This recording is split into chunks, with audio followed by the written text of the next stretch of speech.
memanjatkan puja beserta puji kehadirat Allah Subhanahu wa Ta'ala.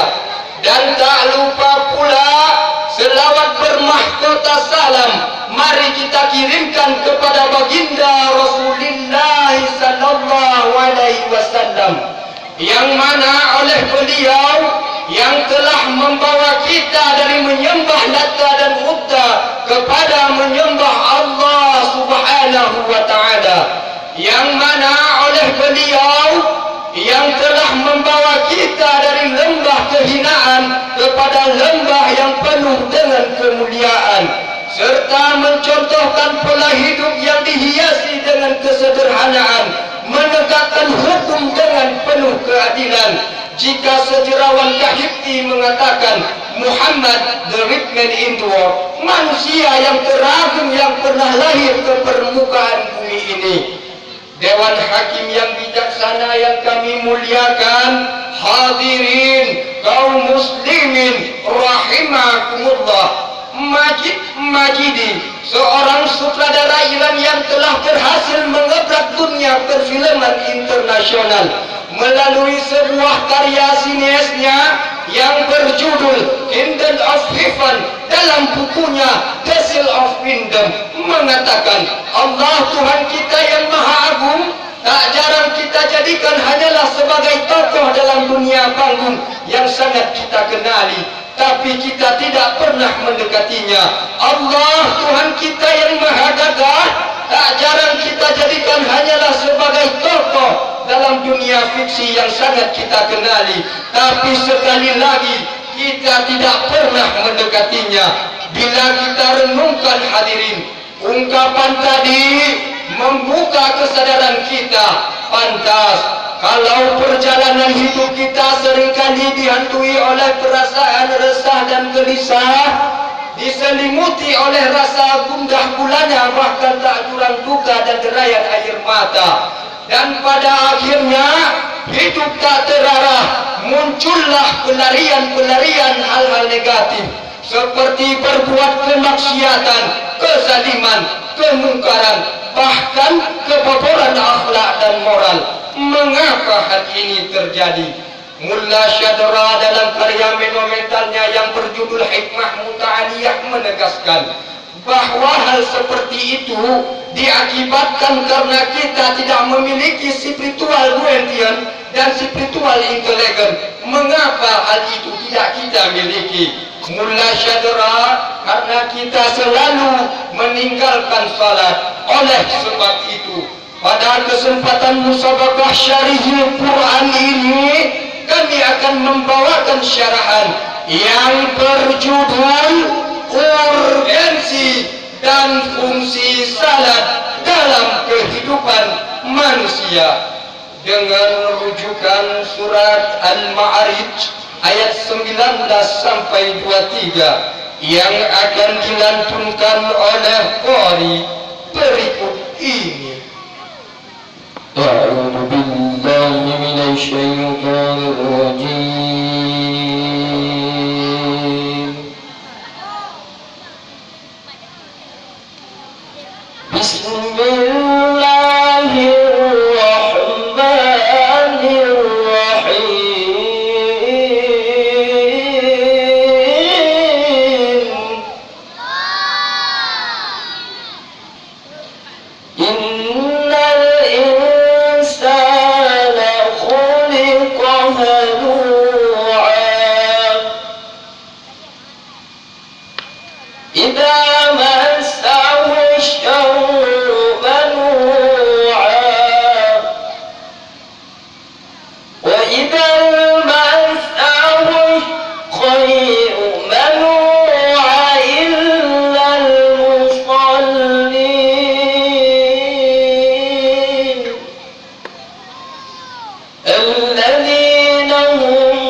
Syaitan yang terkutuk dengan menyebut asma-Mu ya Allah yang Maha lagi Maha Penyayang.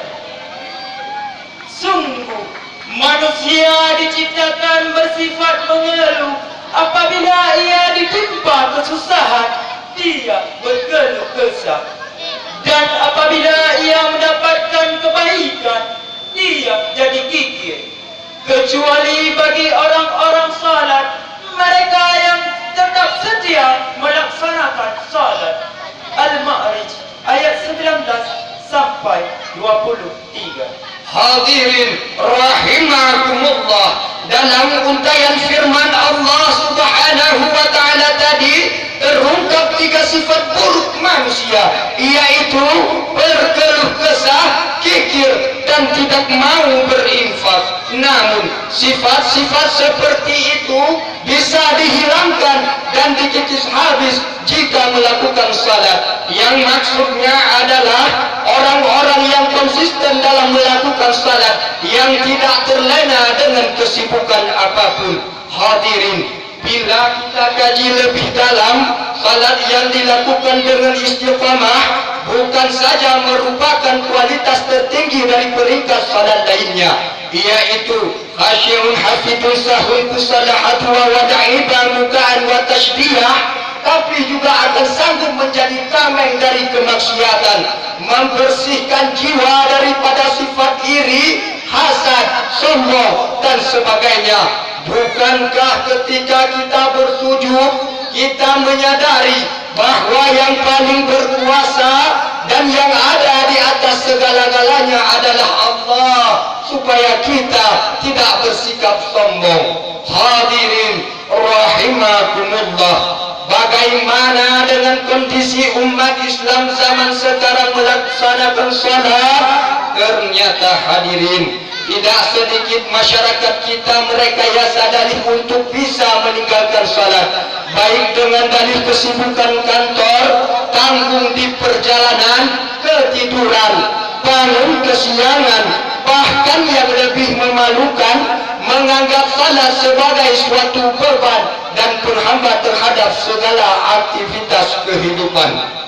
Bila ini terus mengkristal dalam diri kita dan mengenjala di negeri kita, maka kami yakin ketentraman, kedamaian, dan persaudaraan akan menjadi khayalan dan mimpi belaka. Betul kaum muslimin?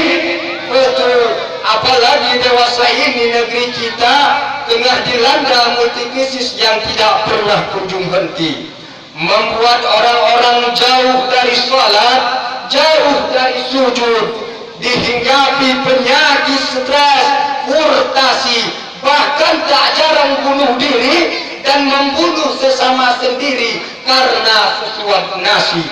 Hal ini diperkuat oleh Biro Mental Kesehatan di Kota New York. Tercatat 65% manusia terjangkit penyakit setengah gila atau psikoneurosa.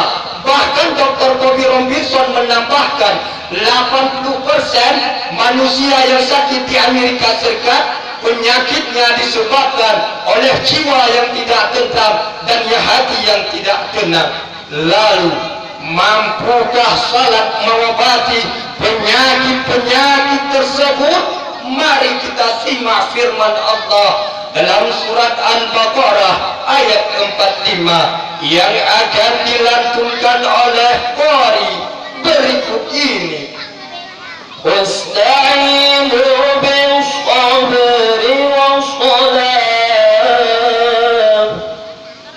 wa innaha lakabiratun illa 'alal khashi'in. Dan memohon pertolonganlah kepada Allah dengan sabar dan salat. Dan salat itu sungguh berat kecuali bagi orang-orang yang khusyuk. Al-Baqarah ayat 45. Hadirin rahimakumullah, demikian jelas bahwa yang benar-benar khusyuk akan mengobati dan menjadi penolong dalam kehidupan. Muncul pertanyaan, lalu kenapa banyak orang enggan melakukan melaksanakan salat, ternyata hadirin, menurut Abu Sangkan dalam bukunya pelatihan salat khusyuk, ada 5 alasan orang meninggalkan salat. Yang pertama, belum pernah merasakan manfaatnya salat. Yang kedua, belum pernah merasakan nikmatnya salat. Yang ketiga, menganggap salat sebagai suatu beban. Yang keempat, menganggap salat mengurangi waktu kerjanya. Yang kelima, belum memahami bahawa salat merupakan senjata yang paling ampuh untuk mengatasi problem dalam mengarungi bahterai kehidupan. Hadirin rahimakumullah, dengan demikian bahawa salat mencegah berbagai perbuatan keji dan mungkar. Padahal Imam Al-Ghazali menyatakan bahawa fungsi salat membersihkan kotoran dari najis, yaitu bersih badan dan pakaian dari najis, bersih diri dari dosa, bersih pikiran hanya mengingat Allah. Lebih tandas lagi Allah menegaskan dalam pangkalan surat Al-Ankabut ayat 45 yang akan dilantunkan oleh qari berikut ini. Inna sholata tanha 'anil fahsya'i wal munkar. Shadaqallahul 'azim. Sesungguhnya solat itu mencegah perbuatan keji dan mungkar. Al-Baqarah ayat 45. Hadirin rahimakumullah, demikian jelas bahawa salat mencegah perbuatan keji dan mungkar. Oleh karena itu, sikap-sikap sombong, iri, takabur, malas dan sebagainya akan terkikis habis jika kita istiqamah dalam melakukan salat. Dengan demikian, salat merupakan motor penggerak dalam menciptakan amal baik. Salat merupakan inner power dalam melakukan amal saleh dan mencukur amal salah. Semakin baik kualitas salat seseorang, maka akan baik pula amal perbuatannya. Sebaliknya, jika kualitas salat seseorang jelek, maka akan mudah ia terjatuh pada kemaksiatan. Kesimpulan dari syariat ini dapat kita simpulkan, dengan salat tercegah dari berbagai perbuatan keji dan mungkar, dan dengan salat kita siap menghadapi problem dalam mengarungi bahterai kehidupan, dan dengan salat akan tercipta ketenangan dan ketentraman jiwa. Jika Randes Castor, seorang filosof barat, berani berujar "Qaditu ar-rusum", maka kita harus berani berkata, aku salat maka aku ada, aku tidak salat maka aku tidak ada. Sekian dan demikian. Akhirul kalam, wabillahi taufiq wal hidayah. Wassalamu alaikum warahmatullahi wabarakatuh.